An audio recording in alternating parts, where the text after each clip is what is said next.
आज मोदी जी आते हैं हैदराबाद में और एक बहुत बड़ा भाषण देते हैं, ठीक है?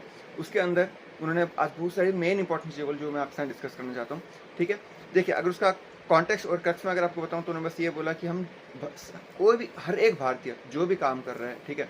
या जो भी करता है, वो भारत के हित के लिए करें, अपने जो भी लक्ष्य हो, वो भारत की इकोनॉमी की तरफ उसको अलाइन कराएँ, ठीक है? कि भारत की इकोनॉमी ग्रो हो और भाई 24/7 जो विकसित भारत का पूरे जो भारत ने एक प्लान बना रखा है या जो सोच रखा है, वो हम फुलफिल कर पाएँ, ठीक है? अब उन्होंने बहुत सारी चीज़ें पॉलिटिकल बोली और नॉन पॉलिटिकल बोली, मैं ओनली नॉन पॉलिटिकल वाली चीज़ों को ही आप डिस्कस करूँगा, जो अभी इस पॉइंट ऑफ टाइम के लिए बहुत ज़्यादा इंपॉर्टेंट है। देखिए, अगर मैं उसका बैकग्राउंड की बात करूँ, तो ये जो भी उन्होंने बोला, वो उन्होंने 2 चीज़ों को दिमाग में रख के बोला। एक पहला, जो यूक्रेन वॉर चल रहा है, यूक्रेन रशिया का वॉर चल रहा है, और दूसरा जो इज़राइल-ईरान का सॉरी यूएस इज़राइल-ईरान का वॉर चल रहा है, ठीक है? अब देखिए, इन दोनों के कारण वर्ल्ड का 30% ऑफ द ट्रेड है, वो अफेक्ट हो रखा है, और इंडिया जैसी बड़ी कंट्री, बहुत बड़ी कंट्री, जो वर्ल्ड की सबसे थर्ड लार्जेस्ट ऑयल या petroleum products you can say जो कंज्यूम करता है, उसके कारण उसका बहुत बड़ा मतलब भाई इफेक्ट हो रहा है उसके लिए, ठीक है? तो देखिए, मोदी जी ने क्या बोला, 3 पॉइंट्स। सबसे पहला पॉइंट उन्होंने ये बोला कि जो ऑयल प्रोडक्ट्स, मतलब जो ऑयल हम oil in sense petrol, diesel या गैस हम जो भी यूज़ करें, CNG in the sense I am saying, use करें, हम उसका जितना कम कर सके उसको यूज़ को उतना कम करना पड़ेगा, ठीक है? ज़्यादा से ज़्यादा हम इलेक्ट्रिक व्हीकल्स को यूज़ करें, ठीक है? क्यों?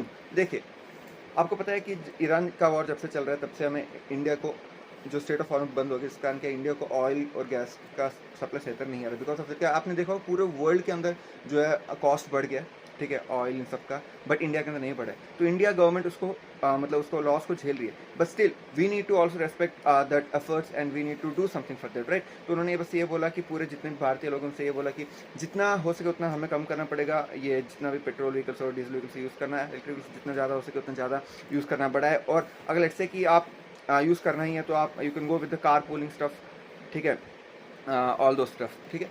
और जो सेकंड पार्ट है, उन्होंने ये बोला कि public vehicles in the sense trains, in the sense metros को जितना ज़्यादा हो सके उतना ज़्यादा यूज़ करें आपके आने जाने के लिए या ट्रैवलिंग के लिए, ठीक है? और जो अगले 1 साल तक आप हो सके तो मैक्सिमम जो फॉरेन ट्रिप्स उसको कम करें, ठीक है? और थर्ड उन्होंने एक बात बोली कि आत्मनिर्भर जो भारत है, जो उसका पॉइंट है, उसको ज़्यादा से ज़्यादा हम वोकल करें, लोकल फॉर वोकल को स्ट्रेंथन करें, और जो सोने की खरीदी उसको कम करें, बिकॉज देखिए, हम जितना ज़्यादा सोना खरीदते हैं, ऑयल ये सब खरीदते हैं, उसका हम फॉरेन रिस्क हम अपने डिप्लीट होते जा रहे हैं, ठीक है? हमें फॉरेन रिस्क को बचाना है, जिससे कि हम जो बचे जो मेन नेसेसरी थिंग्स है उसको हम खरीद सकें। तो ये था, उन्होंने मेजरली 3 थिंग्स के ऊपर उन्होंने बोला था, ठीक है?